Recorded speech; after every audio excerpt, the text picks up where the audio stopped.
Hello everyone, welcome to my channel Bhavani teacher. ఈరోజు నేను ice cream prepare చేస్తున్నాను సింపుల్గా అనమాట. దానికి పాలు, కండెన్స్డ్ మిల్క్, తర్వాత కార్న్ ఫ్లోరు, నెక్స్ట్ పుచ్చకాయ తీసుకున్నాను. వాటితో మనం ఐస్ క్రీమ్ తయారు చేసుకుందాం ఈజీగా. ఓకేనా?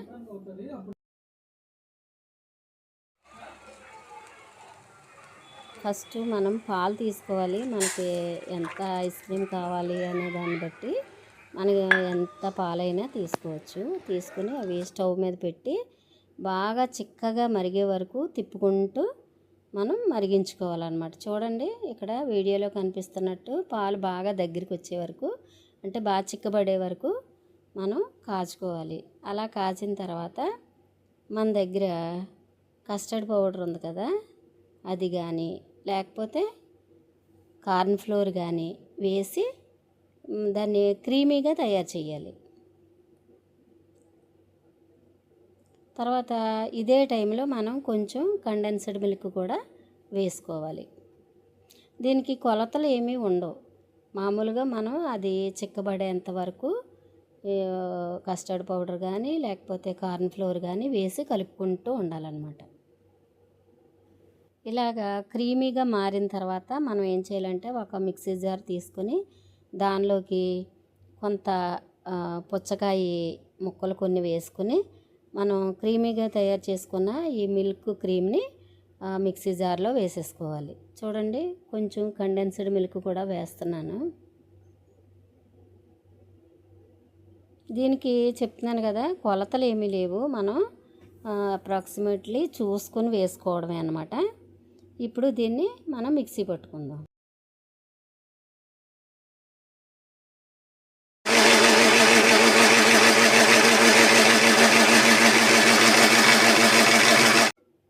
ఇలాగా మిక్సీ పట్టుకున్న ఈ పేస్ట్ని మనం చిన్న చిన్న కప్స్లో వేసుకునైనా మనం ఫ్రిడ్జ్లో పెట్టుకుని 4 or 5 hours మనం ఫ్రీజ్ చేసుకోవాలన్నమాట. ఇక్కడ మేమైతే కొంత బాగా మేము పుచ్చకాయ మనం తీసిన డప్పలో వేసి పెట్టాము, కొంతేమో గ్లాసుల్లో వేసి పెట్టాము అనమాట. 4 hours తర్వాత ఇలాగా ఎమ్మీ ఐస్ క్రీమ్ రెడీ అయింది మనకి. మనం మధ్యాహ్నం తినాలంటే మార్నింగ్ నుంచి ప్రిపేర్ చేసుకుంటే సరిపోద్ది. సర్వ్ చేసేటప్పుడు మళ్ళీ మేము పైన కొంచెం పుచ్చకాయ ముక్కలు వేసి సర్వ్ చేసాం. ఓకేనా? ఈరోజు కనకాంబరాలన్నీ కోద్దామని పైకి వచ్చాను.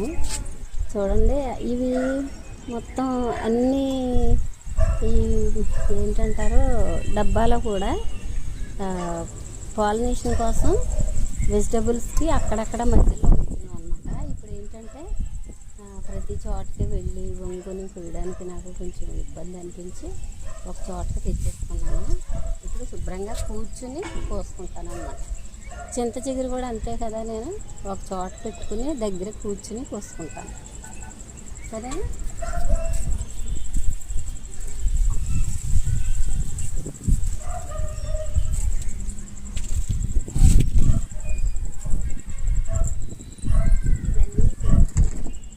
అన్నీ కాసేపు పోసి కట్టుకెళ్ళిపోదాం.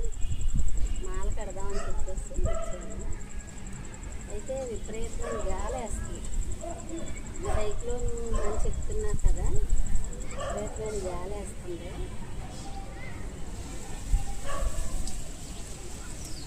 చక్కగా అన్నీ చోట కూర్చుని చూద్దాం అన్నట్టు వచ్చి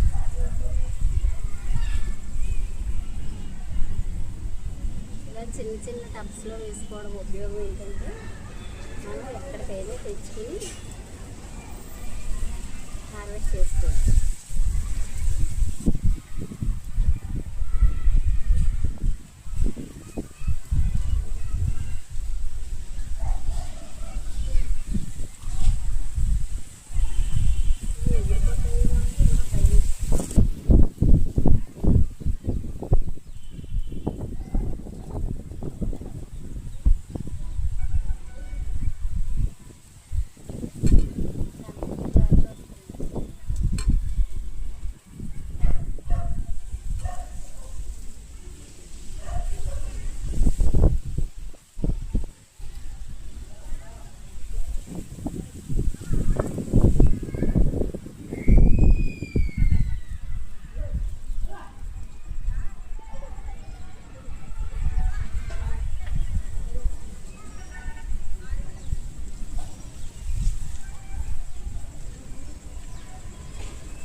తీసుకొని ఇంకా అక్కడ ఉన్నాయి, అవి కోసి తెస్తాం.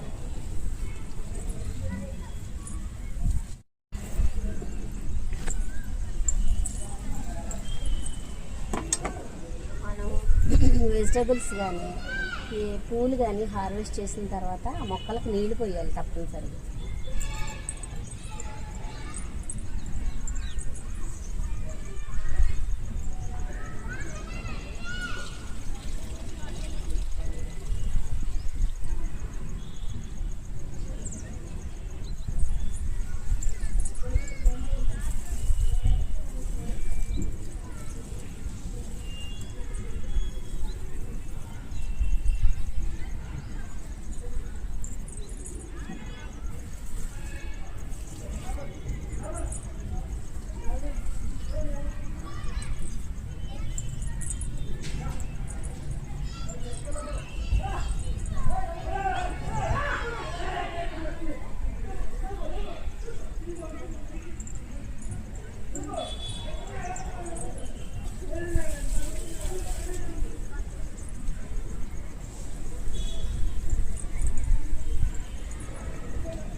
ఫస్ట్ మాత్రమే 2 ముళ్ళు వేయాలి, తర్వాత నుంచి 1 ముడి వేస్తే సరిపోతుంది.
మొత్తం కట్టాక చూపిస్తాను.